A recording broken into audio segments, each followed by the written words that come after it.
ஒழுக்கம் உருவாகும். குணத்தை விதையுங்கள், உங்கள் எதிர்காலம் உருவாகும். உங்கள் அனைவருக்கும் ஸ்நேகிதி சிவா சேனல் சார்பாக ஆத்மார்த்த வணக்கங்கள். இது உங்கள் தோழி சுபலட்சுமி முத்துக்குமரன். பாசுரம் 23, மார்கழி 23ஆம் நாள். மாரிமலை முழஞ்சில் மண்ணிக் கிடந்துறங்கும் சீரிய சிங்கம் அறிவுற்று தீவிழித்து வேரி மயிர்பொங்க எப்பாடும் பேர்த்து உதறி மூறி நிமிர்ந்து முழங்கி புறப்பட்டு போதருமா போலே நீ பூவை பூவன்னா உன் கோயில் நின்று இங்கனே போந்தருளி கோப்புடைய சீரிய சிங்காசனத்திலிருந்து யாம் வந்த காரியம் ஆராய்ந்து அருளேலோர் எம்பாவாய். இப்போ இதுல சிங்கம்னு சொல்றாங்க, அதாவது இதை சிங்கப்பாட்டு கணபாசுரம் அப்படின்னு சொல்லுவாங்க. யாம் வந்த காரியம், நாங்க ஒரு காரியமா வந்திருக்கோம், அந்த காரியத்தை நீ பெரிய சிங்காசனத்திலிருந்து கேட்டு எங்களுக்கு அருள் புரிவாய் அப்படின்னு சொல்றாங்க. மழை காலத்துல மலையில உள்ள குகையில் உறங்கும் பெருமை மிக்க சிங்கம் விழித்து பார்க்குது. அதோட கண்கள்ல நெருப்பு பொறி பறக்குது. நாற்புறமும் நடமாடி பிடரி மயிரை சிலிர்த்து பெருமையுடன் நிமிர்ந்து கர்ஜனையுடன் வெளியே கிளம்புது.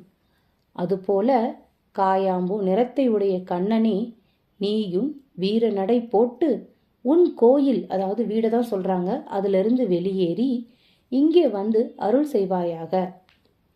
வேலைப்பாடுகளை கொண்ட மிகச்சிறந்த சிம்மாசனத்துல அமர்ந்து நாங்க எதுக்காக இங்கே வந்தோம் அப்படிங்கிறத கேட்டு தெரிஞ்சுக்கிட்டு அந்த கோரிக்கைகளை பரிசீலனை செய்து நிறைவேற்றி அருள் புரிய வேண்டும்னு வேண்டுறாங்க ஆண்டாள்.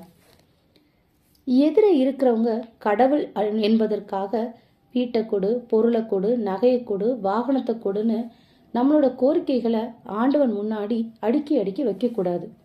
அவை நமக்கு அமைய வேண்டும் என்ற விதி இருந்தால் நம் உழைப்பை பொறுத்து அவை இறைவனால் நமக்கு தரப்பட்டுவிடும்.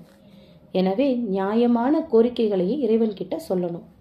இதைத்தான் ஆயர்குல பெண்கள் நாங்கள் கேட்பது நியாயம் என தெரிந்தால் மட்டும் அதை கொடு அப்படின்னு கேட்குறாங்க. அவங்க கேட்டது என்ன? அந்த கண்ணனையே கேட்குறாங்களே, அவனோட கலந்து விட்டால் சோறு எதுக்கு, வாகனம் எதற்கு, அப்புறம் மற்ற வசதிகள் எதற்கு? அதற்கெல்லாம் மேலான பேரின்பம் அல்லவா கிடைக்கும். அதனால் அவனையே கேட்டார்கள் ஆயர்குல பெண்கள். கண்ணன் கோபியர்களை இன்னமும் உங்களுக்கு வேண்டியது என்ன என்று கேட்க, உன்னுடைய நடை அழகையும் வீட்டிருந்த திருக்கோலத்தையும் சேவிக்க வேண்டும் அப்படின்னு சொல்றாங்க. பழைய காலத்துல மலை குகையில் ஒரு அச்சேதன பொருள் போல ஒன்றும் அறியாமல் உறங்கிக் கொண்டிருக்கும் சீரிய சிங்கம். மழைக்காலம் முடிந்தவுடன் தான் அதுக்கு அறிவு வந்து கோபத்துடன் கண்ணை திறந்து சுற்றுமுற்றும் பார்த்துட்டு தன்னோட உடம்புல படிந்திருக்கும் வேர் மயிர்களை வாசனையை காட்டிக்கொண்டு எழுந்திருந்து கால்களை முன்னும் பின்னும் நீட்டி மடக்கி கர்ஜித்து வெளியில் வருவது போல் நீயும் சயன அறையிலிருந்து புறப்பட்டு உனக்குரிய சிங்காசனத்தில் அமர்ந்து கொள்ள வேண்டும். அப்போது எங்களது தேவைகளை நாங்க சொல்றோம். சொல்ல முடியாத குறைகளை நீயே ஆராய்ந்து அருள வேண்டும்னு வேண்டிக்கிறாங்க.